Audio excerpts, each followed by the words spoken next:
Hi, Welcome you all. hope you all are doing well. මං හිතනවා ඔයාලා හැමෝම හොඳින් ඇති කියලා. අපි බලමු එහෙනම් අද මාතෘකාව මොකක්ද කියලා.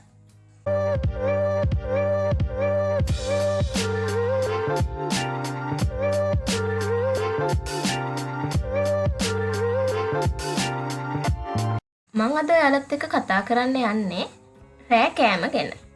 ඒ කියන්නේ රෑ කෑමකට කලින් ඉඳන් කන වෙලාව වෙනකල් අපි කතා කරද්දී අපිට ඕන වෙන ඉංග්‍රීසි වාක්‍ය එහෙමත් නැත්නම් වචන මොනවද කියලා අපි කතා කරමු.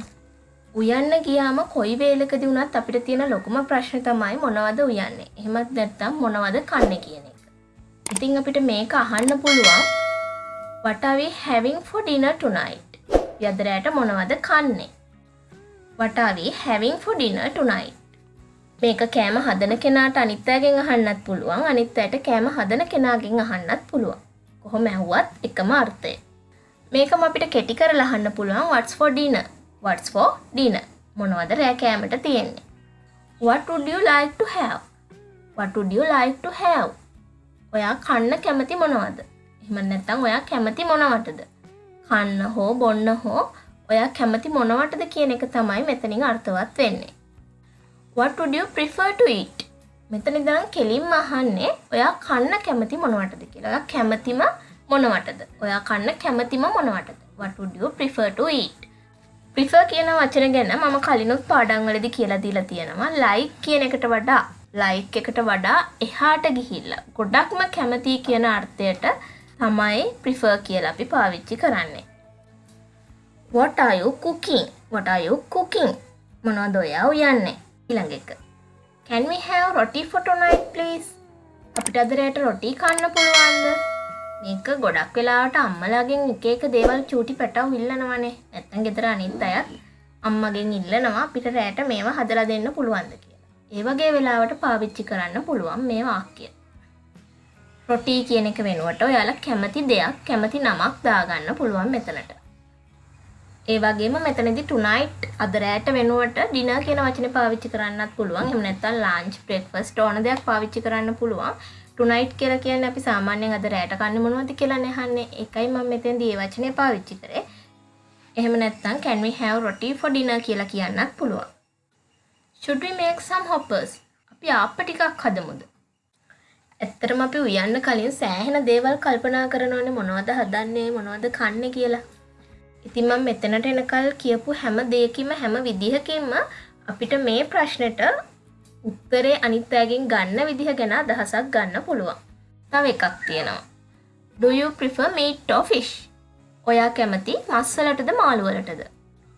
Do you prefer roti or hoppers? ඔයා කැමති රොටි වලටද ආප්ප වලටද? මේ විදිහට මොකක් හරි දෙකක් අතුරින්.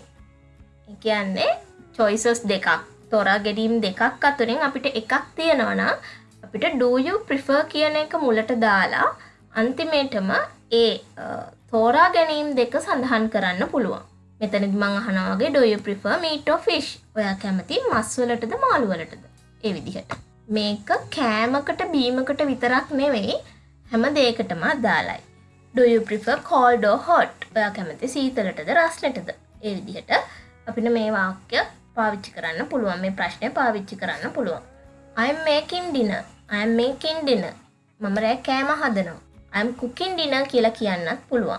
අපි ලිපක් පාවිච්චි කරලා මොනවා හරි උයනවා නම් අපිට කියන්න පුළුවන් I am cooking dinner. එහෙම නැත්නම් අපි සාමාන්‍ය ආහාරෙදි කියන්නේ අපි රෑ කෑම හදනවා කියලානේ. දවල් කෑම හදනවා, උදේ කෑම හදනවා.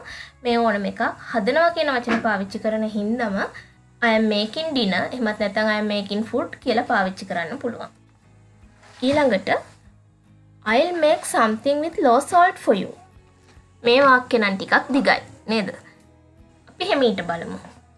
I'll make. I will make කියන එක කෙටි කරලා I'll make. මම හදන්නම්. something. something කියලා කියන්නේ මොනවා හරි. with low salt. low කියලා කියන්නේ අඩුවෙන් කියන එක.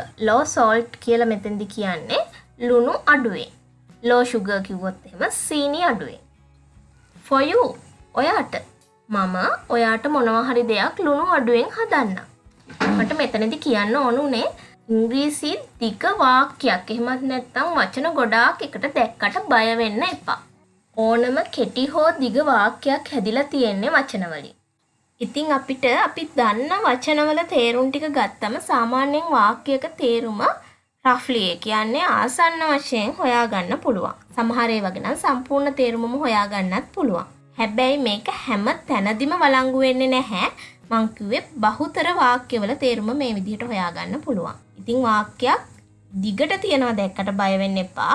පොඩ්ඩක් උත්සාහ කරලා බලන්න. මට මෙතෙන්දි කියන්න ඕනේ අන්න ඒක.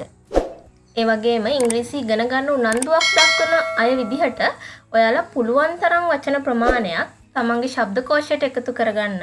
දවසකට අනුමතරමේ වචන 10ක්වත් මම අලුතෙන් ඉගෙන ගන්නවා කියන තැන ඉඳලා වචන එකතු කරගන්න තමන්ගේ ශබ්දකෝෂයට. එතකොට ඉබේම ඉංග්‍රීසි පුළුවන් වෙනවා. වාක්‍යයක් හදන්න ගියාම ටක් ගාලා මතක් වෙනවා නම් මේ දෙයට කියන්නේ මේ වචනේ කියලා අපිට කතා කරන්න හරි පහසුයි. ඒ හින්දා පුළුවන් තරම් Taman දන්න වචන ප්‍රමාණය වැඩි කරගන්න. හොඳයි. ඒ අමතර දෙයක් කිව්වේ. දැන් ඊළඟට බලමු කෑම හදලා ඉවර වුණාට පස්සේ අපිට කතා කරන්න තියෙන්නේ මොනවද කියලා. Have dinner when it's hot. රස්නෙන් කන්න කියලා අපි කියන්නේ. අන්න ඒකට අපිට කියන්න පුළුවන් have dinner when it's hot. ඒක උණුවෙන්ම කන්න. Aren't you hungry? ඔයාට බඩගිනි නැද්ද? Are you hungry කියලා කියන්නේ ඔයාට බඩගිනිද? Aren't you hungry කියන්නේ are not you hungry. ඒක කෙටි කරලා aren't you hungry කියලා කියන්නේ ඔයාට බඩගිනි නැද්ද? Is it tasty? Is it tasty? ඒක රසයිද? It's yummy. It's great. ඒක හරි රසයි. ඒක නියමයි. මේ වගේ අර්ථ තමයි it's yummy, it's tasty කියන එකෙන් එන්නේ. It looks delicious. ඒක රස පාටයි. Dinner smells good. රෑ කෑම එක සුවඳයි. Food smells good. කෑම සුවඳයි. Would you like some more? Would you like some more? ඔයාට තව ටිකක් ඕනද? ඔයාට තව ඕනද? ඔයා තව කනවද? මේ වගේ අර්ථයක් තමයි එතනින් දැනෙන්නේ. එතකොට තව ඕන නම් yes please. ඔව් කරුණා කරලා මට තව ටිකක් දෙන්න කියලා තමයි එතනින් කියවෙන්නේ. ඕන නැත්තම් එපා නා. no thank you. මට එපා. බොහොම ස්තුතියි. ඇහුවට ස්තුතියි. හොඳයි. අද මම කතා කරන්න හිතුවේ මෙන්න මේ මං කියලා දීපු වාක්‍ය ටික ගැන.